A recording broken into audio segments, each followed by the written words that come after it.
নমস্কার বন্ধুরা, কেমন আছেন সবাই? আমার রান্নাঘরে আপনাদের স্বাগত। আমি আজকে সজনে ফুলের বড়া করে দেখাবো। সজনে ফুলগুলোকে খুব ভালো করে আমি ধুয়ে নিয়েছি। এগুলো খুব ভালো করে ধুয়ে নিতে হয়। ধুয়ে নিয়েছি। আর নিয়ে নিয়েছি আদা ছেঁচে নিয়েছি। আর নিয়েছি লঙ্কা। লঙ্কাগুলো কুচিয়ে নিয়েছি আমি। এগুলো সব একসাথে আমি দেব। দিয়ে আমি এর মধ্যে দেব চালের গুঁড়ো।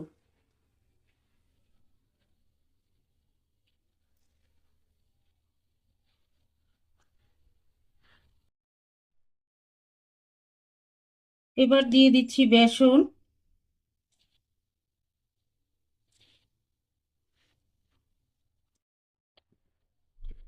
দিয়ে দিচ্ছি পরিমাণ মতো নুন।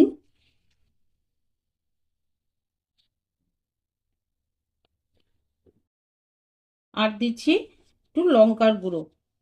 আপনারা শুধু কাঁচা লঙ্কাও দিতে পারেন, লঙ্কার গুঁড়ো না দিলেও হয়, আবার দিতেও পারেন, কোনো অসুবিধা নেই। এবার আমি সব দিয়ে এর মধ্যে সামান্য একটু জলের ছিটা দিয়ে এবার এটাকে আমি খুব ভালো করে মেখে নেব।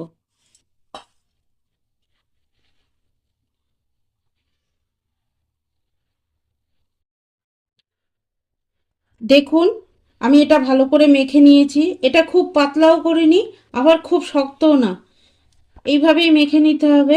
মেখে নিয়েছি। এবার তেলটা গরম হয়ে গেছে, আমি এর মধ্যে আস্তে আস্তে দিয়ে দেব। আমি রিফাইন তেল দিয়ে দিয়েছি, ওটা গরম হয়ে গেছে। এবার আস্তে আস্তে এই বড়াগুলো দিয়ে দেব।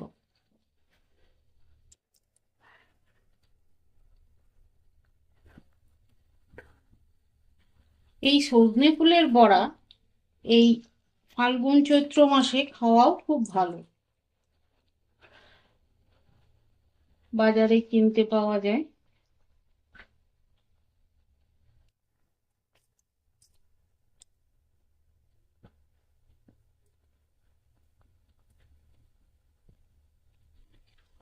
দেখুন বড়াগুলো কত সুন্দর ভাজা হয়ে গেছে।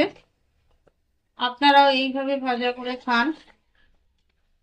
এটা এমনি ফুলও ভাজা খাওয়া যায়, চচ্চড়ি করেও খাওয়া যায়। এই ফুল বাজারে এখন পাওয়াই যায়। আমি বড়া করে দেখালাম।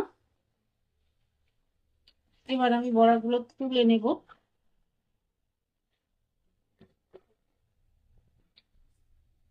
বড়াগুলো রেডি হয়ে গেছে। আপনারাও এইভাবে ভেজে খান। আপনাদেরও আশা করি ভালো লাগবে। ভালো লাগলে চ্যানেলটাকে একটা সাবস্ক্রাইব করবার আর লাইক শেয়ারের অনুরোধ রইল। ভালো থাকবেন, সুস্থ থাকবেন। আবার দেখা হচ্ছে অন্য কোনো ব্লগে, অন্য কোনো রেসিপি নিয়ে। ধন্যবাদ।